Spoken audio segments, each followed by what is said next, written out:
Today's reading starts at Numbers 12. Miriam and Aaron spoke against Moses because of the Cushite woman whom he had married, for he had married a Cushite woman. And they said, "Has the Lord indeed spoken only through Moses? Has he not spoken through us also?" And the Lord heard it. Now the man Moses was very meek, more than all people who were on the face of the earth. And suddenly the Lord said to Moses and to Aaron and Miriam, "Come out, you three, to the tent of meeting." And the three of them came out. And the Lord came down in a pillar of cloud and stood at the entrance of the tent and called Aaron and Miriam, and they both came forward. And he said, "Hear my words. If there is a prophet among you, I, the Lord, make myself known to him in a vision. I speak with him in a dream. Not so with my servant Moses. He is faithful in all my house. With him I speak mouth to mouth, clearly, and not in riddles. And he beholds the form of the Lord. Why then were you not afraid to speak against my servant Moses?" And the anger of the Lord was kindled against them, and he departed. When the cloud removed from over the tent, behold, Miriam was leprous like snow. And Aaron turned toward Miriam, and behold, she was leprous. And Aaron said to Moses, "O my Lord, do not punish us, because we have done foolishly and have sinned. Let her not be as one dead, whose flesh is half eaten away when he comes out of his mother's womb." And Moses cried to the Lord, "O God, please heal her, please." But the Lord said to Moses, "If her father had but spit in her face, should she not be shamed 7 days? Let her be shut outside the camp 7 days, and after that she may be brought in again." So Miriam was shut outside the camp 7 days, and the people did not set out on the march till Miriam was brought in again. After that, the people set out from Hazeroth and camped in the wilderness of Paran. Next read Numbers 13.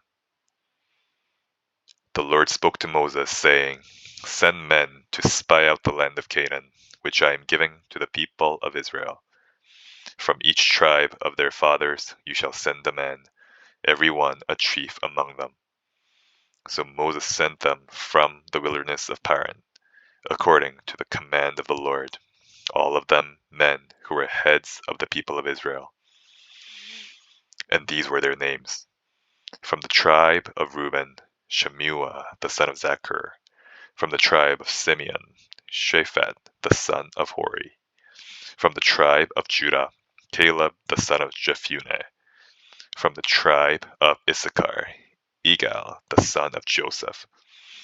From the tribe of Ephraim, Hoshea the son of Nun. From the tribe of Benjamin, Palti the son of Raphu. From the tribe of Zebulun, Gadiel the son of Sodi. From the tribe of Joseph, that is, from the tribe of Manasseh, Gadi the son of Susi. From the tribe of Dan, Amiel the son of Gemalli. From the tribe of Asher, Sethur the son of Michael. From the tribe of Naphtali, Nabi the son of Vophsi. From the tribe of Gad, Guel the son of Maki. These were the names of the men whom Moses sent to spy out the land. And Moses called Hoshea the son of Nun, Joshua. Moses sent them to spy out the land of Canaan, and said to them, "Go up into the Negeb, and go up into the hill country, and see what the land is, and whether the people who dwell in it are strong or weak, whether they are few or many, and whether the land that they dwell in is good or bad, and whether the cities that they dwell in are camps or strongholds, and whether the land is rich or poor, and whether there are trees in it or not. Be of good courage, and bring some of the fruit of the land. Now the time was the season of the first ripe grapes.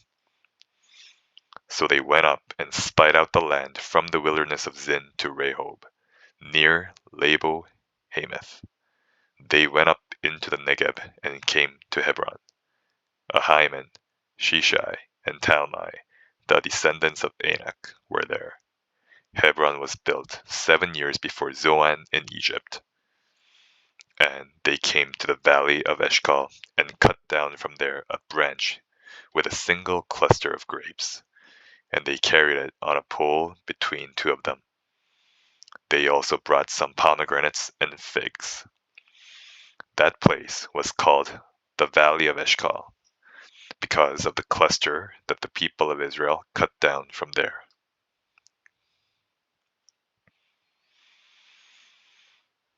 At the end of 40 days, they returned from spying out the land, and they came to Moses and Aaron and to all the congregation of the people of Israel in the wilderness of Paran at Kadesh. They brought back word to them and to all the congregation, and showed them the fruit of the land. And they told him, "We came to the land to which you sent us. It flows with milk and honey, and this is its fruit. However, the people who dwell in the land are strong, and the cities are fortified and very large. And besides, we saw the descendants of Anak there. The Amalekites dwell in the land of the Negeb. The Hittites, the Jebusites, and the Amorites dwell in the hill country, and the Canaanites dwell by the sea and along the Jordan." But Caleb quieted the people before Moses and said, "Let us go up at once and occupy it, for we are well able to overcome it." Then the men who had gone up with him said, "We are not able to go up against the people, for they are stronger than we are."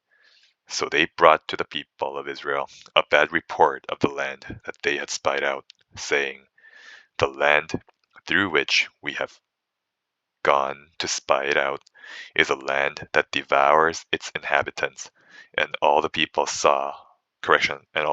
that we saw in it are of great height. And there we saw the Nephilim, the sons of Anak, who come from the Nephilim. And we seemed to ourselves like grasshoppers, and so we seemed to them." Next we're at Psalm 49. Hear this, all peoples. Give ear, all inhabitants of the world, both low and high, rich and poor together. My mouth shall speak wisdom, the meditation of my heart shall be understanding. I will incline my ear to a proverb, I will solve my riddle to the music of the lyre. Why should I fear in times of trouble, when the iniquity of those who cheat me surrounds me? Those who trust in their wealth and boast of the abundance of their riches. Truly no man can ransom another, or give to God the price of his life. For the ransom of their life is costly, and can never suffice, that he should live on forever, and never see the pit. For he sees that even the wise die, the fool and the stupid alike must perish, and leave their wealth to others. Their graves are their homes forever, their dwelling places to all generations, though they called lands by their own names. Man in his pomp will not remain, he is like the beasts that perish. This is the path of those who have foolish confidence, yet after them people approve of their boasts. Selah. Like sheep, they are appointed for Sheol, death shall be their shepherd, and the upright shall rule over them in the morning. Their form shall be consumed in Sheol, with no place to dwell. But God will ransom my soul from the power of Sheol, for he will receive me. Selah. Be not afraid when a man becomes rich, when the glory of his house increases. For when he dies, he will carry nothing away. His glory will not go down after him. For though, while he lives, he counts himself blessed, and though you get praise when you do well for yourself, his soul will go to the generation of his fathers, who will never again see light. Man in his pomp, yet without understanding, is like the beasts that perish. Next read Isaiah 2. The word that Isaiah, the son of Amos, saw concerning Judah and Jerusalem. It shall come to pass in the latter days that the mountain of the house of the Lord shall be established as the highest of the mountains, and shall be lifted up above the hills, and all the nations shall flow to it. And many people shall come and say, Come, let us go up to the mountain of the Lord, to the house of the God of Jacob, that he may teach us his ways, and that we may walk in his paths. For out of Zion shall go forth the law, and the word of the Lord from Jerusalem. He shall judge between the nations, and shall decide disputes for many peoples, and they shall beat their swords into plowshares, and their spears into pruning hooks. Nation shall not lift up sword against nation, neither shall they learn war any more. O house of Jacob, come, let us walk in the light of the Lord.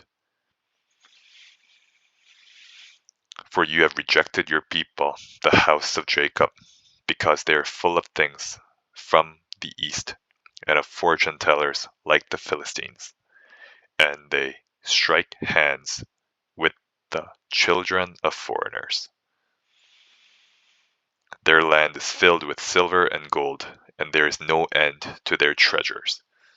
Their land is filled with horses, and there is no end to their chariots. Their land is filled with idols. They bow down to the work of their hands, to what their own fingers have made. So man is humbled, and each one is brought low. Do not forgive them. Enter into the rock and hide in the dust, from before the terror of the Lord, and from the splendor of his majesty. The haughty looks of a man shall be brought low, and the lofty pride of men shall be humbled, and the Lord alone will be exalted in that day. For the Lord of hosts has a day against all that is proud and lofty, against all that is lifted up, and it shall be brought low. Against all the cedars of Lebanon, lofty and lifted up, and against all the oaks of Bashan.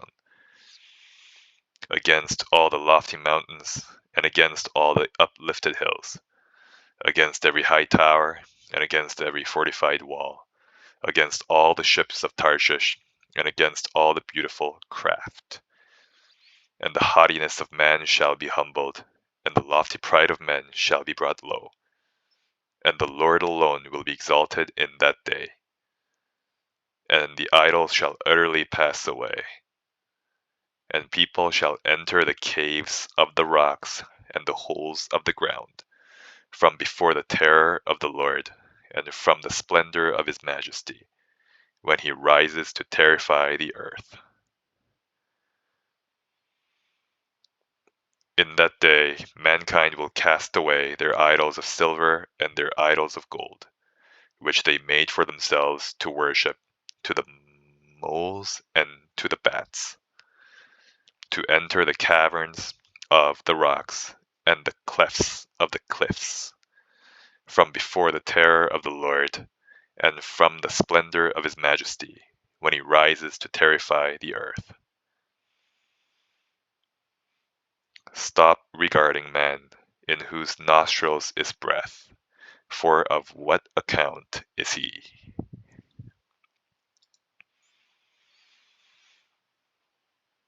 Next read Hebrews 10. For since the law has but a shadow of the good things to come, instead of the true form of these realities, it can never, by the same sacrifices that are continually offered every year, make perfect those who draw near. Otherwise, would they not have ceased to be offered, since the worshippers, having once been cleansed, would no longer have any consciousness of sins? But in these sacrifices, there is a reminder of sins every year, for it is impossible for the blood of bulls and goats to take away sins. Consequently, when Christ came into the world, he said, "Sacrifices and offerings you have not desired, but a body have you prepared for me.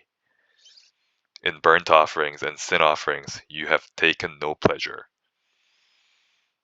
Then I said, "Behold, I have come to do your will, O God, as it is written of me in the scroll of the book." When he said above, "You have neither desired nor taken pleasure in sacrifices and offerings and burnt offerings and sin offerings," these are offered according to the law. Then he added, "Behold, I have come to do your will." He does away with the first in order to establish the second. And by that will, we have been sanctified through the offering of the body of Jesus Christ once for all. And every priest stands daily at his service, offering repeatedly the same sacrifices, which can never take away sins. But when Christ had offered for all time a single sacrifice for sins, he sat down at the right hand of God, waiting from that time until his enemies should be made a footstool for his feet. For by a single offering he has perfected for all time those who are being sanctified.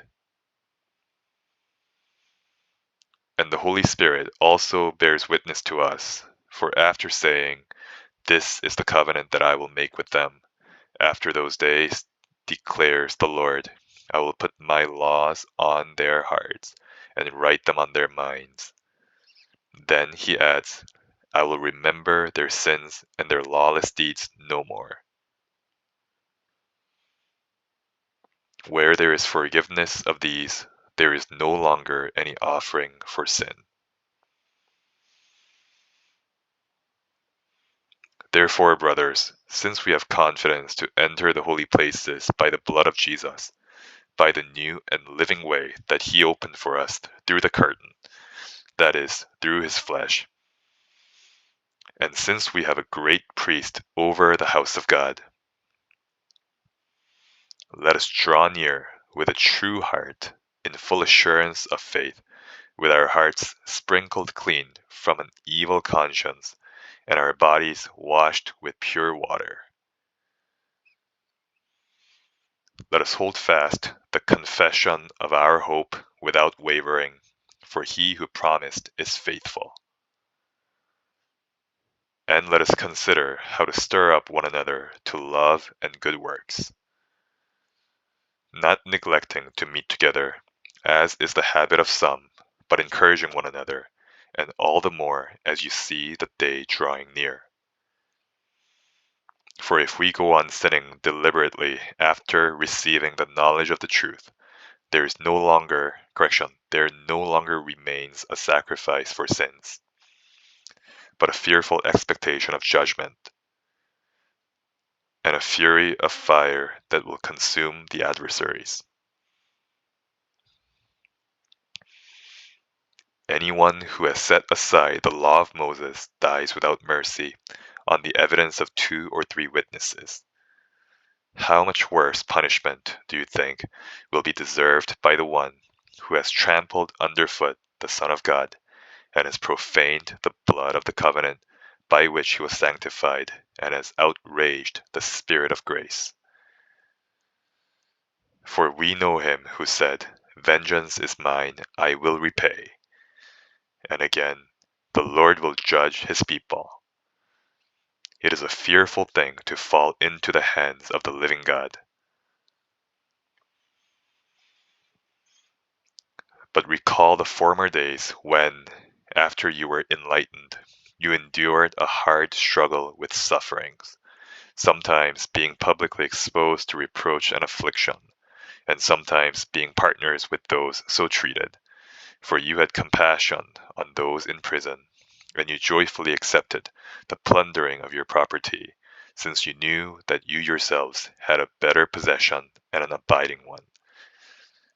Therefore, do not throw away your confidence, which has a great reward, for you have need of endurance, so that when you have done the will of God, you may receive what is promised. For yet a little while, and the coming one will come and will not delay. But my righteous one shall live by faith, and if he shrinks back, my soul has no pleasure in him. But we are not of those who shrink back and are destroyed, but of those who have faith and preserve their souls. And that is the end of the reading for today. Have a good day.